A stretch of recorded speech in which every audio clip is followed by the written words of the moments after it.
Okey, kita jumpa lagi video yang kedua ni. Kita tengok topik pada chapter 2, Computational Method of Limit. Alright, so chapter ni dia nak tunjukkan macam mana kita nak calculate.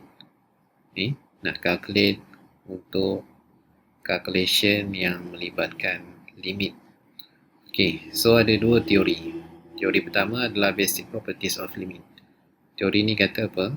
Suppose A, K and N are real numbers. Maknanya huruf ni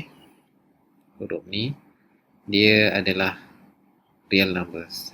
Kita assume dia adalah real numbers. So real numbers ni any numbers lah. The limit of each of these expressions is as follow. So ada dua, limit at constant, limit at infinity. Okay. Dia kata kalau limit of constant function, limit at constant, maknanya x dia approaches value, constant number. So kalau k ni katakan 2,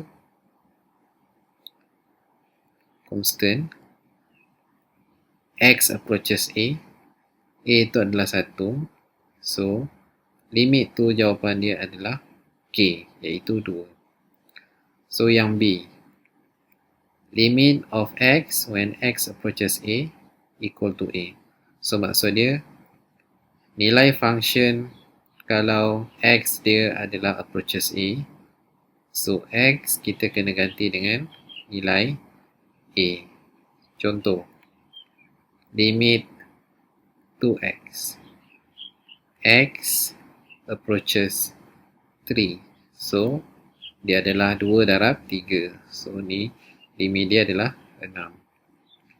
Okay, properties yang ketiga, limit of x power of n when x approaches a, so the answer is a power of n. Contoh, x, n adalah 2.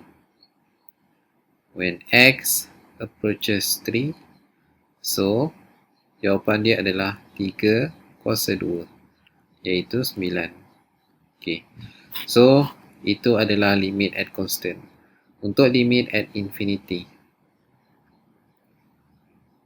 when limit k x approaches positive or negative infinity, so k adalah constant, jawapan dia tetap constant.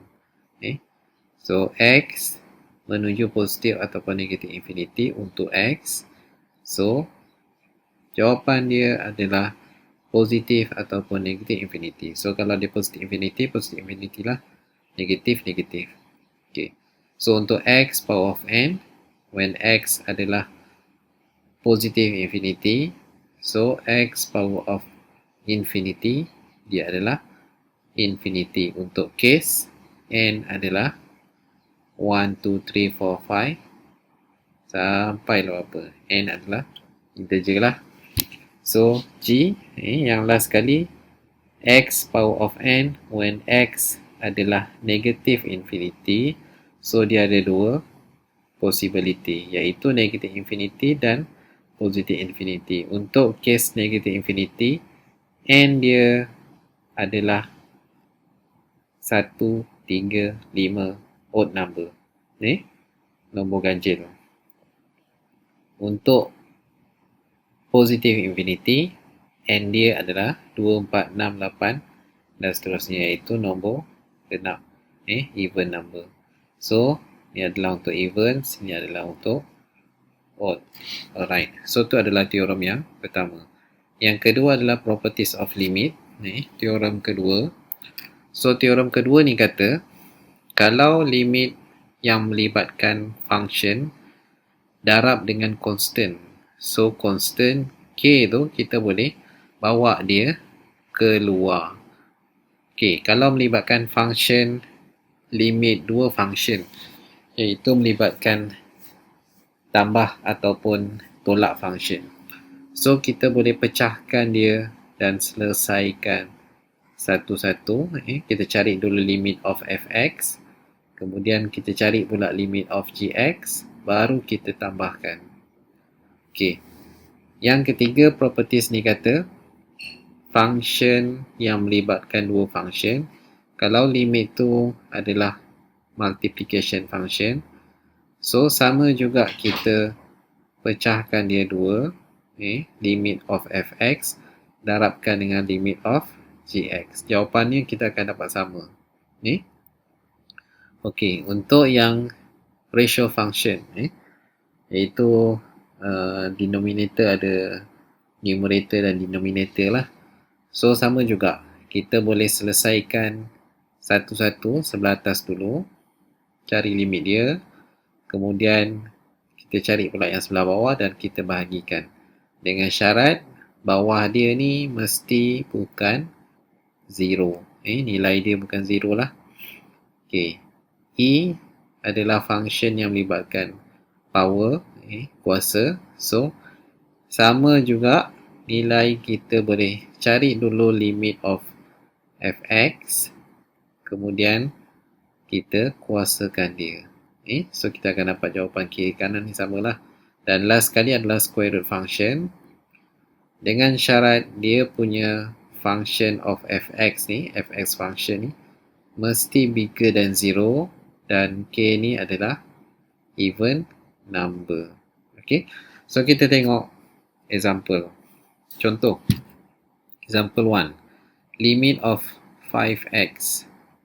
So, ikut properties yang pertama ni, 5 ni kita boleh letak kat luar. Kemudian x approaches 0. So, limit of x when x approaches 0, kita boleh pakai properties yang ni. So, kita dapat x0. 0 ni masukkan je dalam ni. So, kita dapat 5 darab kosong. So, dapat kosong. B, sama juga. Ni, limit 5x tolak 3. So, yang ni adalah melibatkan computational subtraction. Bukan computational lah, melibatkan operation subtraction operation. So, kita boleh pecahkan dia.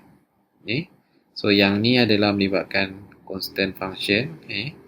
Dia ada 5 ni, kita boleh letak kat luar. So, 5, limit x approaches to, x ni boleh ganti dengan 2. So, kita dapat 5 darab 2, 10. Tolak. Yang ni, tak ada x. So, limit x approaches to, for fx dia adalah 3. So, dia still 3. So, 10 tolak 3, 7. C pun sama. Ni melibatkan function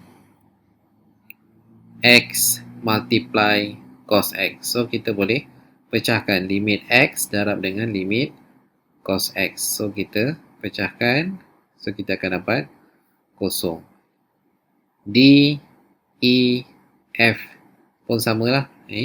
So, ni quadratic function. So, kita boleh pecahkan dia dulu satu-satu dan baru kita selesaikan. Ataupun kita boleh terus selesaikan.